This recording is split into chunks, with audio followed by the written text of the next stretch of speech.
चलिए भाई समांतर श्रेणी का ये सवाल देखते हैं।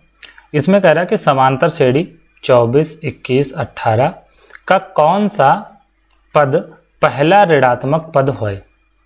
ठीक है, इस श्रेणी का कौन सा पद जो है वो पहला ऋणात्मक पद है, यानी कि वो पद बताना है जो सबसे पहला पद होगा और ऋणात्मक होगा। ठीक है, तो यहाँ पर हम क्या करेंगे, यहाँ पर हम an बराबर 0 निकालेंगे, यानी कि वो पद निकालेंगे जो कि 0 होगा, यानी उस पद का पता लगाएंगे कि तीसरा पद, चौथा पद, यानी कि वो कौन सा पद है जो 0 होगा, क्योंकि उसके तुरंत बाद वाला जो पद आएगा वो क्या होगा, इसके तुरंत बाद जो पद आएगा वो होगा माइनस का। ठीक है, तो an बराबर 0 हमें बताना है। तो यहाँ से an बराबर क्या होता है, an बराबर होता है a plus n minus 1 into D.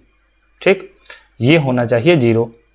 और यहाँ पर अगर a की बात करें तो a कितना है, a है 24, और अगर d की बात करें तो d कितना है, d है यहाँ पर भाई 21 माइनस 24, तो यहाँ पर कितना आएगा, माइनस का 3। ठीक, माइनस का 3 आएगा। तो यहाँ पर आपको दिख रहा होगा कि श्रेणी जो है वो लगातार घट रही है, तो इसका मतलब इसका जो पद है वो माइनस का आना ही है, क्योंकि श्रेणी लगातार घट रही, तो कहीं ना कहीं 0 भी आएगा।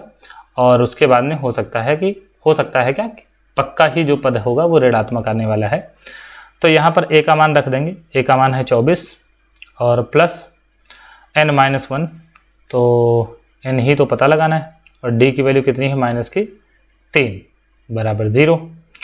अब यहाँ से ये हो गया 24, या फिर इस 24 को उधर भेज देते हैं, या फिर अभी ऐसे ही रहने दो 24, और माइनस का 3 है, n से गुणा होगा तो ये हो जाएगा माइनस का 3n, और ये माइनस है, ये भी माइनस है, तो माइनस माइनस प्लस का हो जाएगा 3 और बराबर हो जाएगा 0। और यहाँ से 24 में 3 जो जुड़ जाएगा तो 27 हो जाएगा, तो माइनस का 3n और 27 इधर जाएगा तो माइनस का हो जाएगा, तो माइनस से माइनस कैंसिल हो जाएगा, और n बराबर कितना आ जाएगा, 27/3, तो 3 एकम 3, 3 9 27, n की वैल्यू क्या आ जाएगी, 9, यानी कि 9वां पद वो होगा, 9वां पद जो होगा वो 0 होगा। 9वां पद क्या होगा, 9वां पद 0 होगा, 0 होगा। अतः 10वां पद